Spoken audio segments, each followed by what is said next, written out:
So, time now to take you through Saturday's papers. Here with me to review them today are the journalist and author Yasmin Alibhai-Brown and editor-in-chief of nationalworld.com, Nancy Fielder. So, very good morning to both of you. Lovely to see you both. Lots of different stories on the front pages, but Nancy, one does crop up probably more often than most, and that's the heatwave in Europe. And you picked out the Financial Times take on this with a picture of the Acropolis and the headline saying that the site has been shut for certain hours of the day, I think. This really is kind of worryingly high heat, isn't it, in parts of Europe? Yeah, I mean, it's ridiculously high. I don't think the picture does it justice, does it? Because it just looks like a tourist snap with a nice blue sky in the background. But, I mean, Greece having to shut one of its main attractions. Millions of people go to Greece to see the Acropolis. They are closing it at last minute, which has provided quite a lot of anger for people. But it was absolutely ridiculous temperatures. They're expecting today it may be the hottest ever on record in Europe. And the Red Cross were having to hand out bottles of water and try and create some shade for tourists. I mean, we're getting to the point where lives are at risk at tourist spots. It's absolutely ludicrous. There can't be any sort of clearer indications that we are being gripped by a climate crisis. And I think when it impacts our very comfortable Western lives in this way, and in America, you're seeing homeless people who have been taken to hospital with third-degree burns because they've got nowhere to hide, no shade either. And the Acropolis is well known because it's on a hill. There is no shade. There's no hiding from the sun. And I think there can be no clearer message, can there? We have got to take action. And I get the tourists are annoyed, but I mean, for the Red Cross to have to be doing this when there are catastrophes, less man-made catastrophes all over the world is absolutely incredible. Holidays are going to be impacted massively this year. Well, yeah, and I can see you nodding there, Yasmin. I mean, do you think that the message on climate change, when people recognise that there are more and more extreme events like this, do you think that message does cut through? I mean, some of the temperatures are extraordinary that we're looking ahead to this week. 43 degrees in Rome, 47 degrees in Sardinia are expected. And the land temperature, that's how hot the ground is 60 degrees in some parts of southern Spain, apparently. I mean, it doesn't bear thinking about. You know, I don't think it cuts through. This is the weird thing about collective psyches, I suppose. On the one hand, this is happening. It's unprecedented, as you know, in the West. And yet there is this total denial that we need to do anything about climate change. And all we get is cross people constantly saying, why can't I use my car? Why do I have to do this? Why do I have to do this? So there's a kind of dissonance between the reality and what we as individuals need to be doing. And I fear it's almost too late sometimes. Yasmin, just to pick up on just a little bit further, because we should move on to other stories, but do you think there's also because there are lots of other concerns in people's lives? They're worried about the cost of living, they're worried about some of the measures to tackle climate change will involve higher taxes or more strains on them, and they've got lots of immediate worries. That could be the case, but I think, you know, when the evidence is in your face like this, you know, and young people in particular are telling us all the time, all we do is get overexcited about, I don't know, orange confetti that was thrown over George Osborne. We really need to take this seriously. And politically, it's really hard. Because, like I said, there's a kind of gap between, oh, it's really hot, and you know, we might burn up on our holidays and get very ill.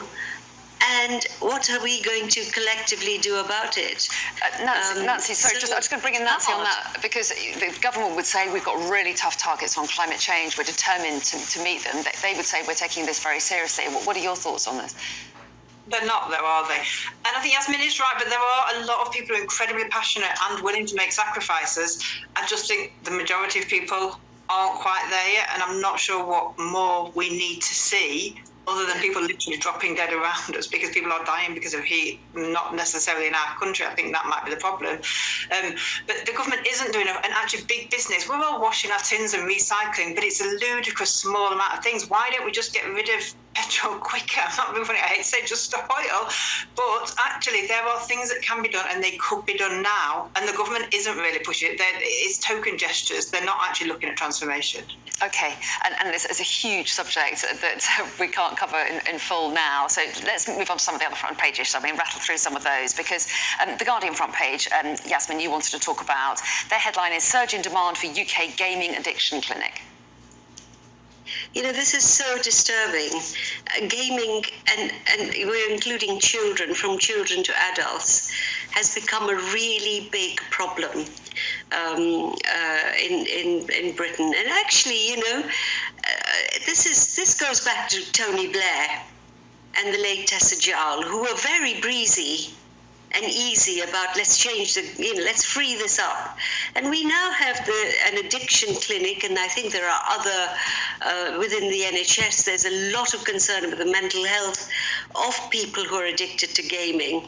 And this National Centre for Addiction, which they expected to treat 50 people a year, is now getting 30 a month, including young people. And they're making a fortune. They're making a fortune out of this addiction. And again, government is reluctant to take them on because, you know, they have wealth and therefore they have influence. And I think one of the reasons it's suggested here behind the surge is also because there's lots of gambling style features on mobile phones now, which of course everyone's got in their hand all the time, haven't they? Take us to the Daily Mail's front page next. Would you, Nancy? Meltdown is their headline. I think they're kind of reflecting the fact that there are these high temperatures, but they're really focusing, aren't they, on some of the headaches that holidaymakers will have in getting to their holidays because of all the strikes and transport issues. That's right. So, I mean, if you're lucky enough to get to your holiday destination, you might find some of the main attractions closed. But actually, yesterday they announced a major strike in Gatwick, which is one of the busiest airports in the country, as we all know, and is going to cripple it in the middle of the summer holidays.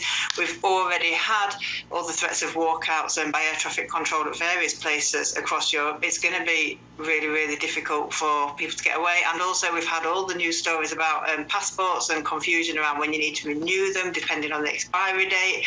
All the changes, not having EU passports anymore.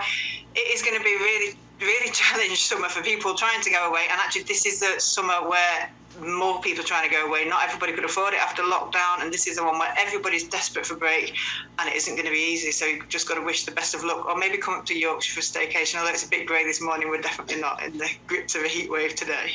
No, absolutely, and it is a bit of a nightmare, isn't it, for people, Yasmin, planning their holidays and not sure whether they'll get there. We've just got a very short amount of time, but a quick thought on that.